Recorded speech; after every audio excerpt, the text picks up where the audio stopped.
사람들의 기대에 나귀를 타신 왕이라는 제목으로 하나님 말씀 증가하도록 하겠습니다. 사람들은 세상에서 일어나는 각가지 문제들이 단지 지도자의 문제라거나 혹은 특정 사람들의 혹은 제도의 문제라고 여깁니다. 그럴 수 있습니다. 그러다 보니까 자신이 원하는 사람이 대통령이 되면 혹은 제도를 새롭게 정비하면 이 나라가 좋은 나라가 된다거나 또한 이 사회가 좋은 사회가 될 것이라고, 자신의 삶이 행복한 삶이 될 것이라고 여깁니다. 대통령 선거에서만이 아니라 사람들은 일반적으로 자신이 원하는 어떤 문제, 어떤 상황만 해결되어지면 자신이 과연 행복한 삶을 살게 될 것이다라고 여깁니다. 정말 그럴까요? 정말 우리 남편이 변화되면 나는 정말 천국의 삶을 살까요? 우리 아내가 변화되면 나는 정말 천국의 삶을 살까요? 우리가 직장에서 만나는 직장 상사만 변화되면 내가 가는 직장이 정말 천국이 될까요? 솔로몬은 이렇게 말합니다. 착각하지 마세요. 솔로몬은 아니다라고 이야기를 합니다. 솔로몬은 정말 우리가 생각하는 그 모든 것들을 다 누려본 사람 아닙니까? 다 누려본 후에 솔로몬은 이렇게 결론을 내립니다. 아닙니다. 사람의 문제가 아니고 제도의 문제가 아니라는 겁니다. 뭐의 문제라고요? 죄의 문제라는 겁니다.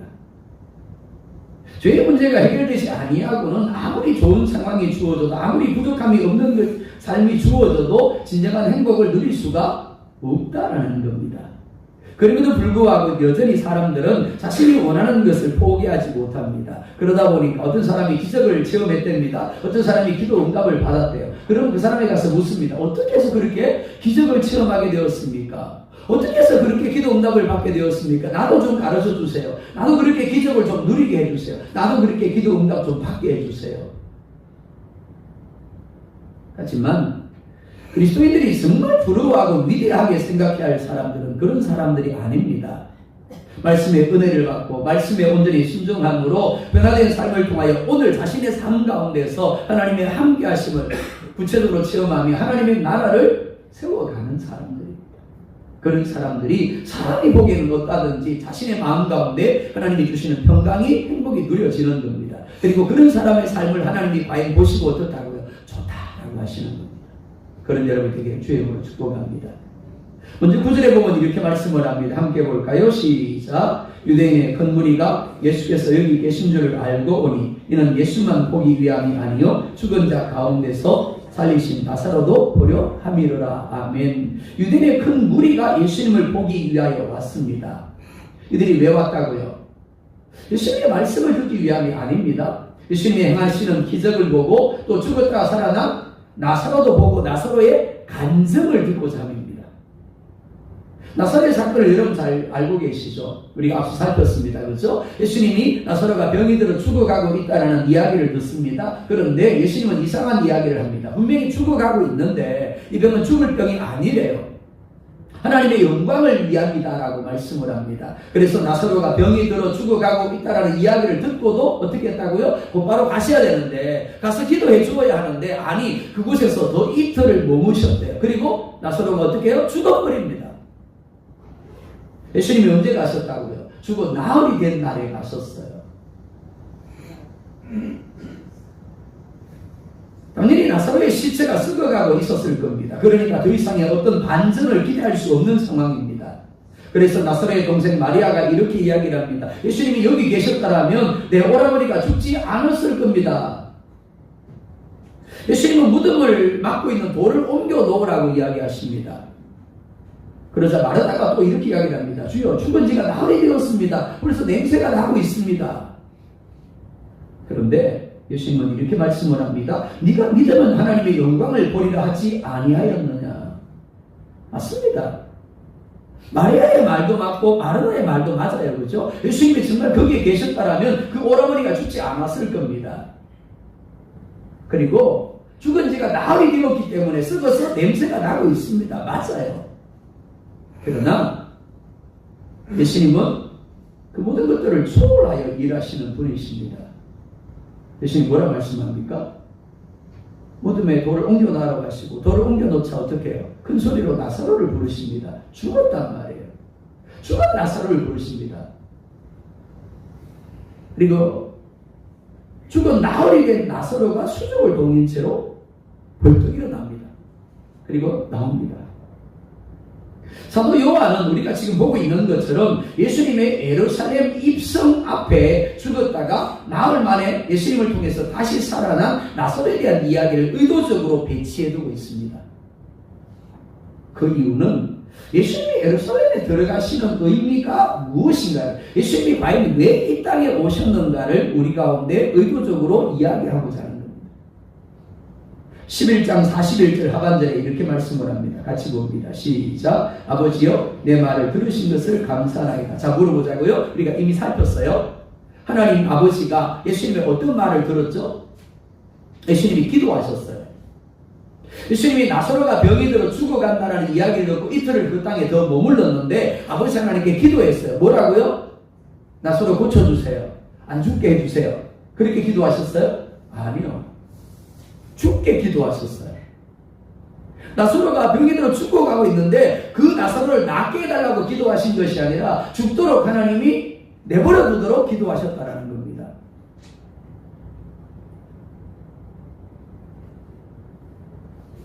무슨 말인가 하면 나사로가 병이 들고 나사로가 죽은 상황이 우연히 어쩌다 보니까 그렇게 된 것이 아니라 예수님이 기도하셨기 때문에 예수님이 의도하셨기 때문에 그렇게 되어진 상황이라는 겁니다. 우리도 마찬가지예요. 지난번 우리가 살펴본 것처럼 우리가 기도하는데도 불구하고 우리의 뜻이 이루어지지 않을 때가 있어요. 하나님 우리의 기도를 듣지 않으시는 건가요? 하나님 우리의 상황을 모르시는 건가요? 하나님 우리를 사랑하지 않는 건가요? 아니요. 하나님 우리와 함께하고 계세요. 하나님 우리의 기도를 들으세요. 우리의 상황을 알고 계세요. 근데 문제가 뭐라고요? 우리가 생각하는 것과 하나님이 생각하는 것이 다를 수 있다는 겁니다.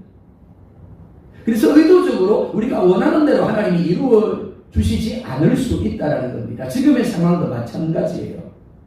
그러면 왜 예수님이 그렇게 하셨는가 하는 겁니다. 왜 그렇게 나사로가 죽도록 내버려 두셨는가 하는 거죠. 42절 하반절에 보면 이렇게 말씀을 합니다. 곧 아버지께서 나를 보내신 것을 어떻게 해요? 그들로 믿게 하려 합니다. 무슨 말입니까? 제자들도 그렇고요. 나사로도 그렇고 마르다도 그렇고 예수님을 온전히 믿었다고요? 믿지 못하고 있었다고요? 믿지 못하고 있었다라는 겁니다.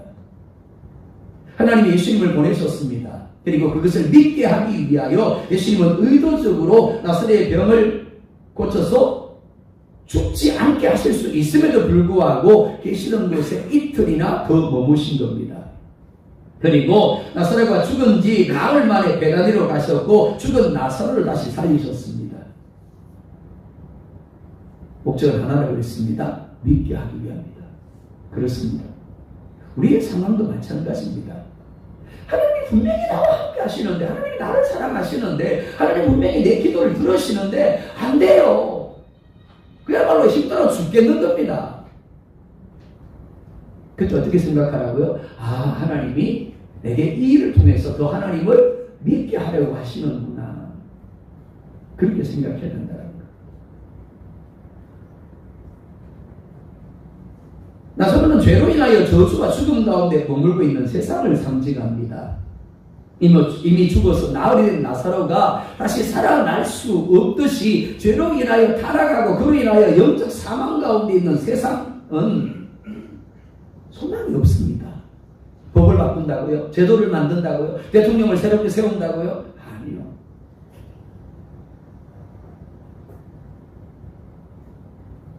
사람의 문제가 아니고 법의 문제가 아니고 제도의 문제가 아닌 겁니다. 죄의 문제, 우리의 삶도 마찬가지입니다. 예수님이 내 기도에 응답만 해주시면 그리고 예수님이 기적을 일으켜 주시기만 하면 내일은 오늘과 다를 것이다라고 얘기합니다. 앞서 이야기한 것처럼 남편만 바뀌면 아내만 바뀌면 내 주변의 사람들만 바뀌면 될 것 같아요. 정말 그럴까요? 그 사람은 바뀌었는데 나는 안 바뀌었어. 그럼 어떤가요? 여전히 불행한 삶인 겁니다. 수많은 사람들이 예수님이 가시는 곳마다 함께 했습니다. 예수님은 그 어떤 스타보다도 더 인기가 있었습니다. 그런데 예수님이 그렇게 인기가 있었던 것은 예수님이 기적을 행하는 분이었기 때문입니다. 그 기적을 보면서 사람들은 이렇게 생각을 합니다. 예수님이라면 나의 문제를 해결해 주실 거야. 우리 가정의 문제를 해결해 주실 거야. 우리 농사의 문제를 해결해 주실 거야. 우리 자식의 문제를 해결해 주실 거야. 예수님이라면 우리나라의 문제를 해결해 주실 거야. 예수님을 따라다니는 겁니다. 12절에 이렇게 말씀을 합니다. 함께 볼까요? 시작. 그 이튿날에는 명절에 온 큰 무리가 예수께서 예루살렘으로 오신다함을 듣고, 유대인들은 절기가 되면 어느 나라 어느 지역에 있든지 예루살렘 성전에 올라와 제사를 드렸습니다. 그러니까 지금 오늘 본문의 상황에서도 수많은 사람들이 예루살렘에 올라와 있었습니다. 그리고 그들이 예수님께서 예루살렘으로 들어오신다라는 이야기를 듣게 되었습니다. 자, 그리고 어떻게 반응합니까? 13절 볼까요? 시작. 종려나무 가지를 가지고 맞으러 나가 외치되 호산나 찬송하리로다 주의 이름으로 오시느니 곧 이스라엘의 왕이시하더라. 자, 두 가지를 이야기합니다. 첫 번째, 뭘 들었다고요? 종려나무 가지요. 하도 많은 나무 가지 중에서 왜 하필이면 종려나무 가지를 들었을까요? 종려나무는 나무의 아름다움 때문에 번영과 미의 상징으로 여겨졌다고 합니다. 그리고 초밥절을 축하할 때 종려나무 잎을 치며 흔들었다고 합니다. 특별히 가톨릭에서 제2정경으로 삼고 있는 마카비스에 보면 종려나무 가지를 승리의 상징으로 기록을 하고 있습니다. 구약 말라기와 신약 사이에 약 400년간의 중간기가 있습니다. 그 중간기에 이스라엘을 괴롭히던 그리스와 싸워서 승리한 사람이 있었는데 바로 마카비라는 사람입니다. 우리나라로 말하면 김구 선생님 정도 되겠습니다. 이 마카비가 전쟁에서 승리한 후에 성전 회복을 축하하며 종려나무 가지를 이렇게 흔들었다고 합니다. 내가 이겼어, 내가 승리했어, 이런 상징이었겠죠. 이때로부터 유대인들 사이에서 종려나무 가지는 승리와 독립의 상징이 되었다라고 합니다. 그러니까 지금 유대인들은 종려나무 가지를 흔들면서 예수님을 로마로부터 이스라엘을 독립시키고 승리를 안겨주실 분으로 맞이하고 있는 겁니다. 특별히 이들은 두 번째 뭐라고 외쳤다고요? 호산나라고 외쳤대요. 자, 호산나라는 말의 의미가 뭘까요? 이런 의미입니다. 도와주십시오. 구원해 주십시오. 사사기 3장 15절을 볼까요? 시작. 이스라엘 자손이 여호와께 부르시즘에 여호와께서 그들을 위하여 한 구원을 날짜를 세우셨으니. 요수아가 죽은 후에 이스라엘이 여호와의 목전에 악을 행합니다. 그러자 하나님이 모압 왕 에골론을 강성하게 하심으로 이스라엘을 넘겨버립니다. 그리고 18년 동안 지배를 받게 하세요. 그러자 그 고통 때문에, 그 힘든 것 때문에 이스라엘 백성들이 하나님을 향하여 부르짖습니다. 호산나, 우리를 도와주십시오. 우리를 구원해 주십시오. 힘들어서 못 살겠습니다. 그러자 하나님이 사사의 에훗을 세우셔서 모압을 쳐서 이스라엘을 구원하게 하십니다. 근데 문제가 뭐라고요? 이스라엘이 얼마 못 가서 또 죄를 짓는 겁니다. 그러니까 하나님이 다시 그들을 가나안 왕 야빈의 손에 넘깁니다. 그리고 20년 동안 지배를 받게 합니다. 더 길어졌죠? 그러자 다시 이스라엘 백성들이 하나님을 향하여 뭐라고 부르짖었을까요? 호산나요. 우리를 도와주십시오. 우리를 구원하여 주십시오. 자, 그리고 하나님이 또 사사 드보라를 세우십니다. 구원해 주세요. 또 어떻게 되었을까요? 또 죄를 지어요. 그 또 이방에 넘깁니다. 너무 힘드니까, 고통스러우니까 또 호산나 하는 겁니다. 이런 과정들이 무려 400년 동안 반복되고 또 반복되어집니다. 사사시대만이 아닙니다. 예수님의 시대에도 그러고 지금까지도 계속해서 이런 과정들이 반복되고 있습니다. 이스라엘의 문제는 이방 민족의 지배를 받는 것이 아니었습니다. 하나님을 신뢰하지 못했고, 하나님 말씀을 신뢰하지 못했고, 그래서 하나님을 버리고 우상을 섬겼고, 말씀을 버리고 범죄하는 길로 간 거예요. 그러다 보니까 이방 민족에게 넘겨졌고 고통을 당하게 된 겁니다. 만약 그들이 하나님을 신뢰했다라면, 그리고 말씀을 신뢰하며 하나님만을 섬기며 말씀에 순종했다라면 하나님이 정말 그들에게 약속하신 대로 복에 충만한 삶을 살게 하셨을 겁니다. 그런데 불순종함으로 받지 않아도 될 고통을 받은 겁니다. 이는 사사시대 이후도 마찬가지입니다. 결국 북이스라엘은 아수르의 죄 때문에 망합니다. 됩니다. 그리고 남유다는 바벨론에 의해서 망하고 나라 자체가 사라져 버립니다. 이는 예수님 시대 유대인들도 마찬가지입니다. 그들은 자신들의 문제가 로마의 지배를 받고 있는 것이다라고 여겼습니다. 로마로부터 독립만 되면 자신들의 문제는 다 해결될 것이라고 여긴 겁니다. 당시 유대인들은 기원전 63년부터 로마의 지배를 받고 있었습니다. 그러니까 무려 90년 이상 로마의 지배를 지금 받고 있는 겁니다. 그러니까 분명히 힘들었을 겁니다. 고통스러웠겠죠. 따라서 로마로부터 자신들을 구원해 줄 구원자에 대해서 간절함이 있었을 겁니다.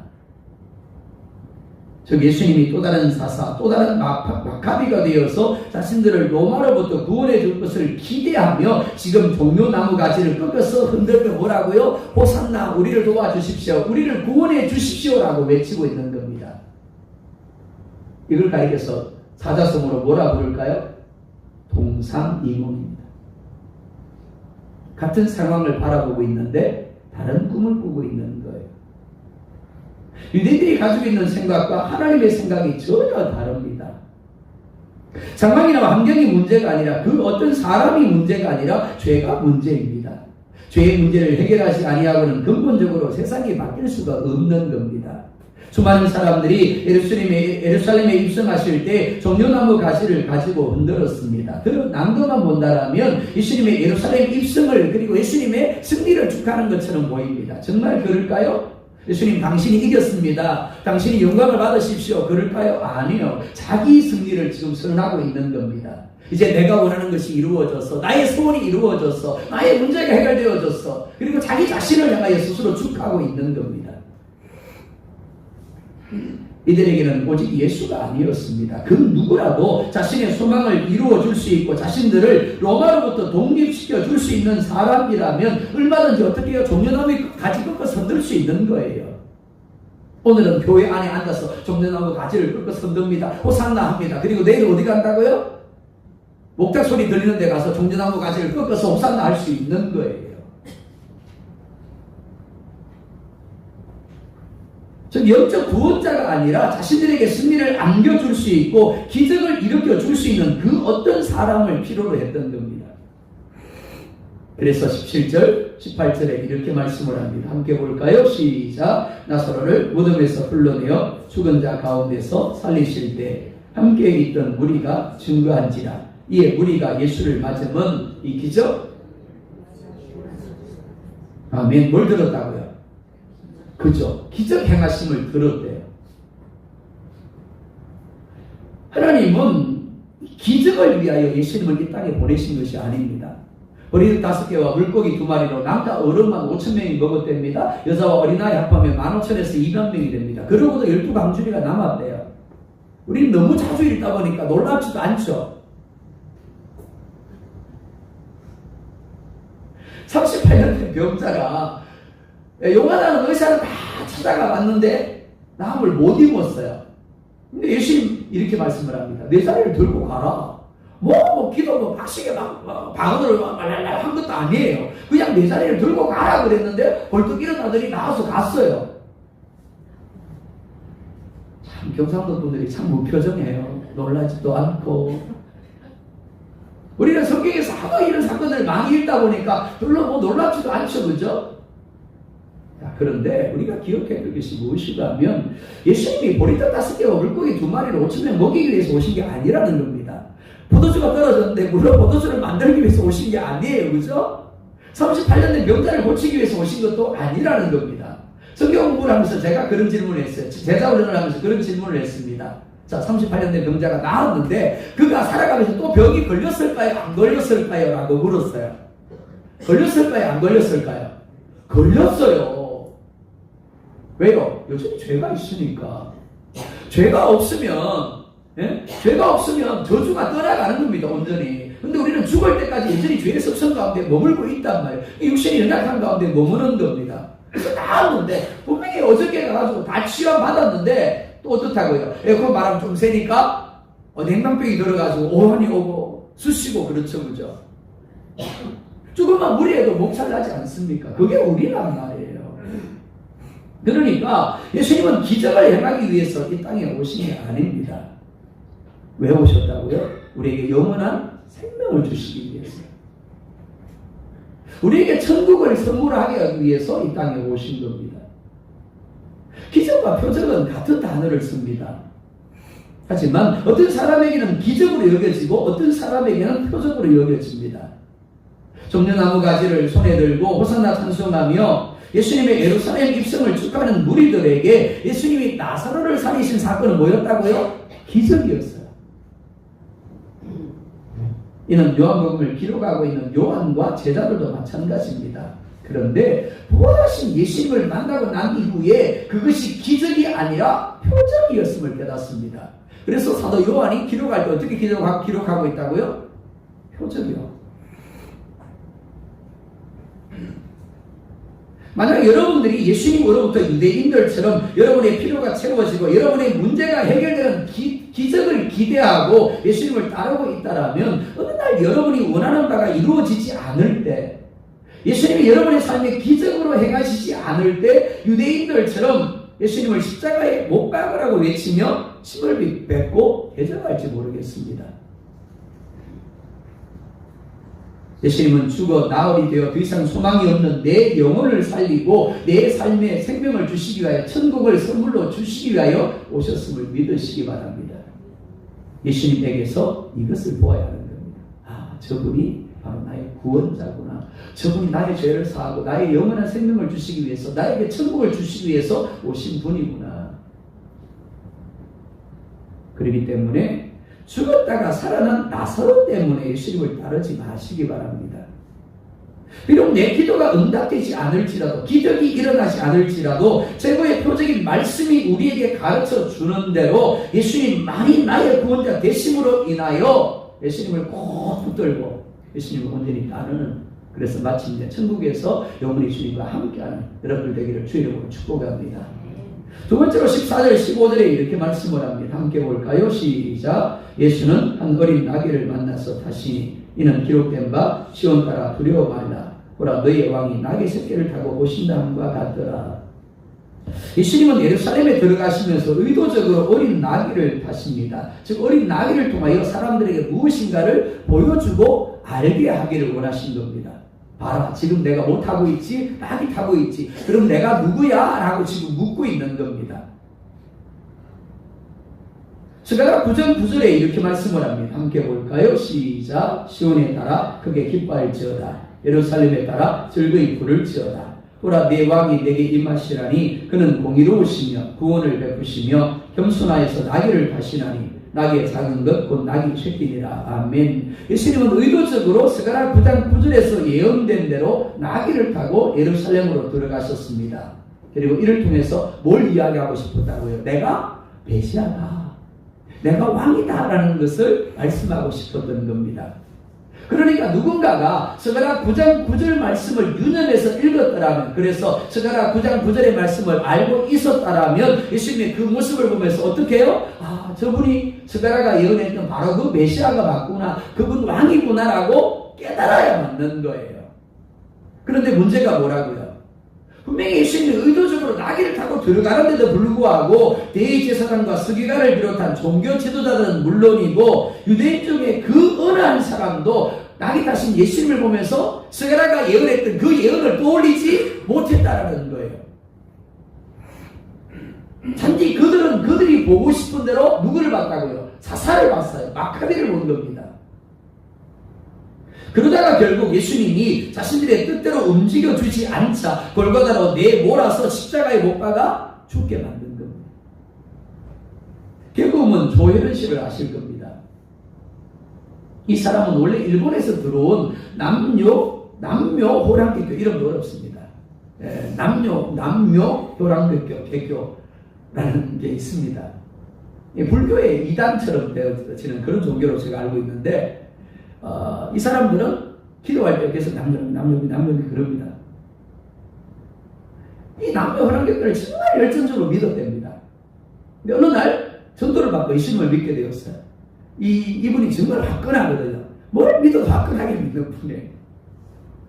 이분이 예수님을 믿고 난 후에 선배 연예인들이 있는 자리에서 간증을 하면서 이런 이야기를 했다고 합니다. 왜 여러분들은 예수님을 믿으면서 성경을 읽지 않는 겁니까? 왜 예수님을 믿으면서 기적과 역사를 열정적으로 구하고 기복적인 것을 찾고 좋아하면서 왜 성경을 읽지 않는 겁니까? 남녀 호랑객교에서도 기적이 일어납니다.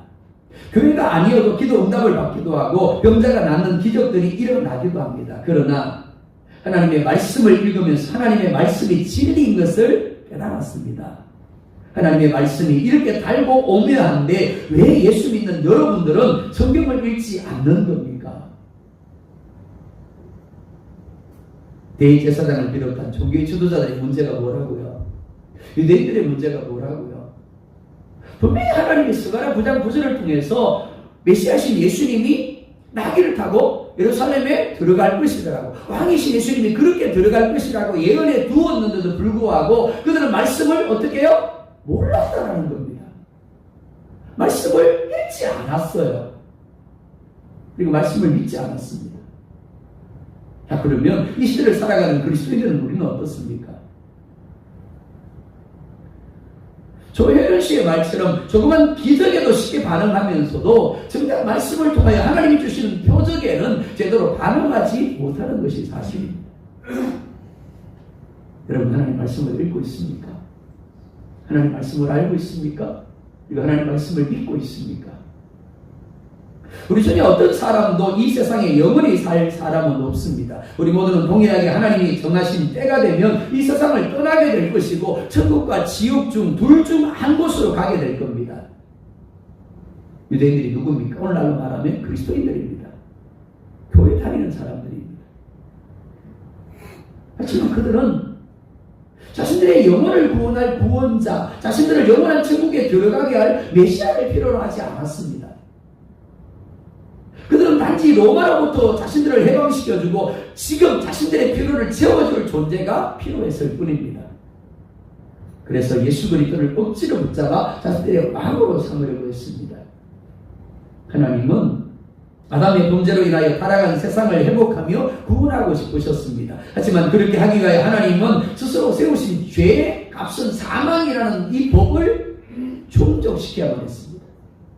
빌립보서 2장 6절에서 8절에 이렇게 말씀을 합니다. 함께 볼까요? 시작. 그는 근본 하나님의 본체시나 하나님과 동등됨을 취할 것으로 여기지 아니하시고 오히려 자기를 비워 종의 형체를 가지사 사람들과 같이 되셨고 사람의 모양으로 나타나서 자기를 낮추시고 죽기까지 복종하셨으니 곧 십자가에 죽으십니다. 자, 빌립보서 2장 6절에서 8절 말씀을 한 단어로 요약하면 이렇게 요약할 수 있겠습니다. 겸손. 만왕의 왕입니다. 모든 것을 지으신 창조주 아닙니까? 그런데 그분은 스스로 낮아지셨습니다. 겸손하게 나귀의 작은 것 나귀 새끼를 다셨습니다. 뿐만 아닙니다. 23절 24절에 이렇게 말씀을 합니다. 함께 봅니다. 시작. 예수께서 대답하여 이르시되 인자가 영광을 얻을 때가 왔도다. 내가 진실로 진실로 너희에게 이르노니 하늘의 밀이 땅에 떨어져 죽지 아니하면 하늘 그대로 있고 죽음은 많은 열매를 맺느니라. 영광을 얻을 때가 왔다라고 말씀을 합니다. 우리는 영광 그러면 어떻습니까? 성공하고 높아지고 잘 되는 것만을 생각합니다. 그런데 예수님은 아니에요. 이렇게 말씀을 합니다. 하늘의 미랄이 땅에 떨어져 죽어야만 많은 열매를 맺느니라. 무슨 말인가 하면 내가 죽을 때가 가까이 왔다라는 거예요. 근데 그게 뭐라고요? 영광을 얻을 때다라고 말씀을 합니다. 그리고 26절에 이렇게 말씀을 합니다. 함께 봅시다. 시작. 사람이 나를 섬기려면 나를 따르라. 나 있는 곳에 나를 섬기는 자도 거기 있으리니 사람이 나를 섬기면 내 아버지께서 그를 귀 여기시리라. 어느 누가 갈기를 뽐내는 백마가 아니라 작은 나귀 새끼를 타고 싶을까요? 좋은 대학, 좋은 직장, 폼나는 사업장에 있고 싶어 하지 별 볼일 없는 곳에 누가 있고 싶어 하겠습니까? 하지만 예수님은 우리를 위하여 기꺼이 그렇게 하셨습니다. 예수님은 누구든지 나와 함께하기를 원하는 사람은 나를 따르라 라고 말씀을 합니다. 그러면 하나님께서 그를 귀히 여길 것이다 라고 말씀을 합니다. 사랑 여러분, 기적의 예수님이 아닌 십자가의 죽음을 위하여 예루살렘으로 들어가시는 예수님을 묵상할 수 있기를 원합니다.